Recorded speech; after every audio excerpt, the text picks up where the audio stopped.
Where do I begin? My name is Natalie. I'm the Good Shepherd here on our small hobby farm in central North Carolina. This is Lady Sue, one of my 12 battery hens we rescued last April from being slaughtered and used as pet food after living the first 12 to 18 months of their life as battery hens.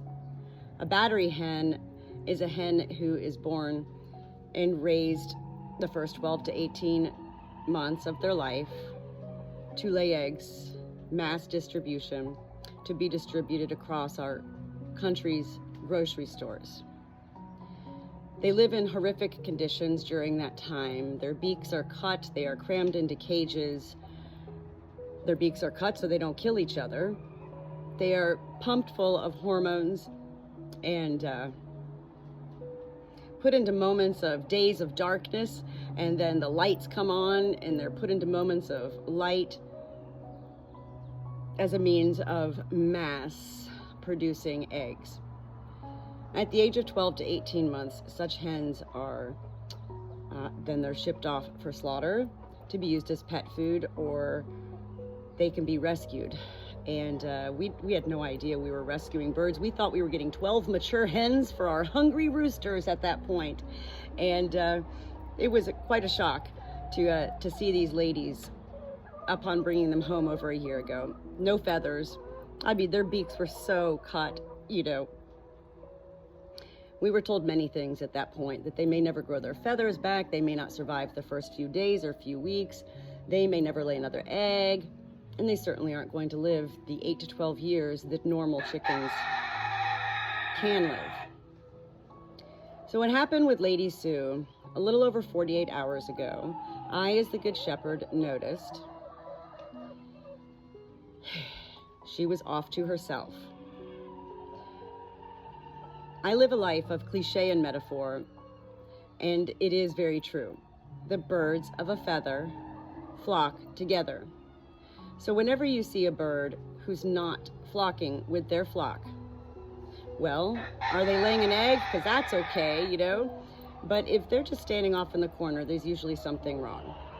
The other thing I noticed with Lady Sue was the color of her comb, which is, you know,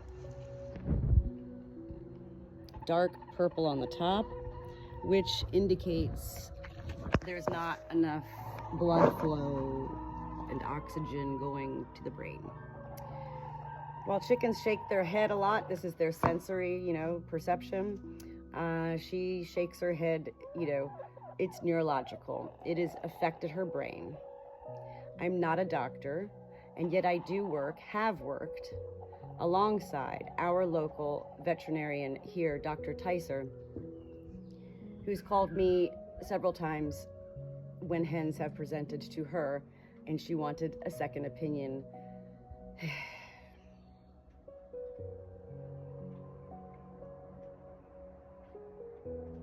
I continue to be amazed that these videos, I mean, they're so long. My videos are all so long.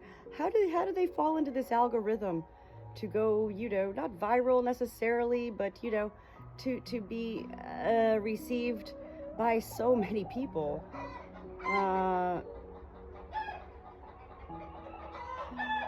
I kind of have a feeling that's all heaven related.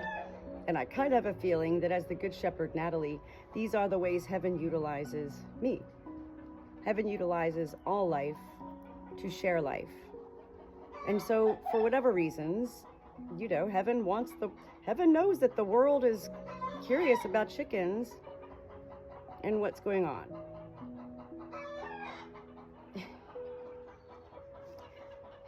Lady Sue presented. She was egg-bound. The egg, I believe, was stuck due to a tumor that's inside of her. The egg couldn't pass through it. Me going into her vent is not what ruptured the egg.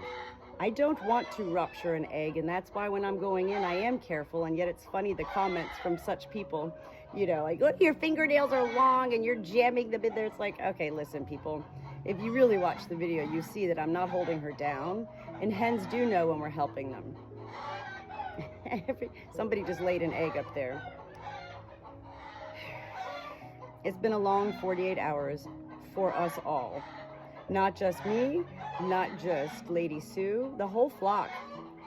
We are a tribe here on my small hobby farm of about 60 animals, 45 birds. And so, in doing everything that I've been doing, I determined that the egg had ruptured inside. That's never good. And yet I've had many hens survive. But also what happened is she has water belly. Water belly is a condition that occurs when there's already an underlying internal issue going on, usually something like cancer or a tumor.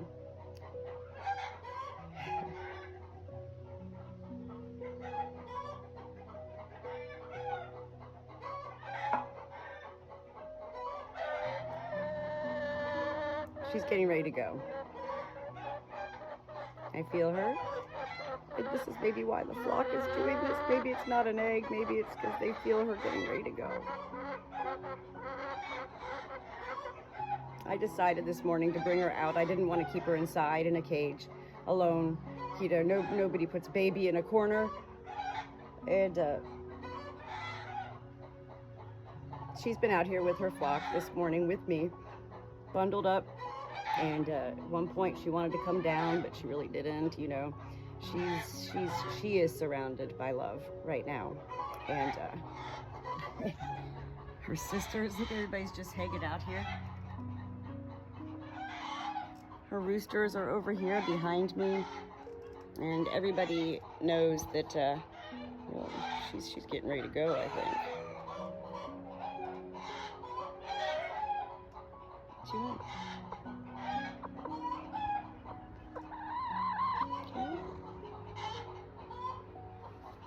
I got you. Beautiful, beautiful girl. I wish I could share more. And yet this is why I share.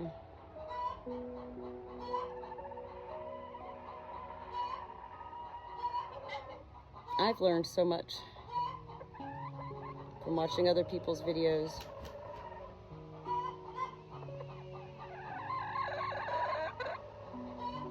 And so I share my videos hoping to help other people with chickens.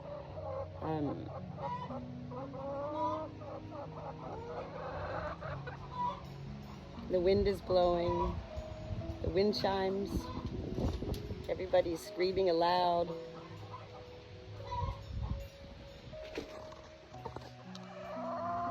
She steps up to the plate.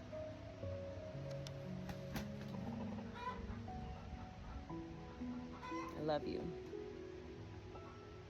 Thank you for your life. Lady Sue has had a grand journey. She started off in hell, and then heaven brought her here, to heaven on earth, as a little layover. And now, heaven prepares to welcome a most precious soul.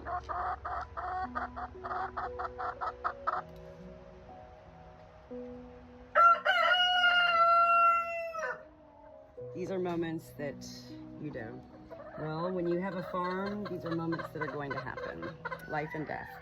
So I'm grateful to have made the decision to bring her out here so that she can be surrounded by love.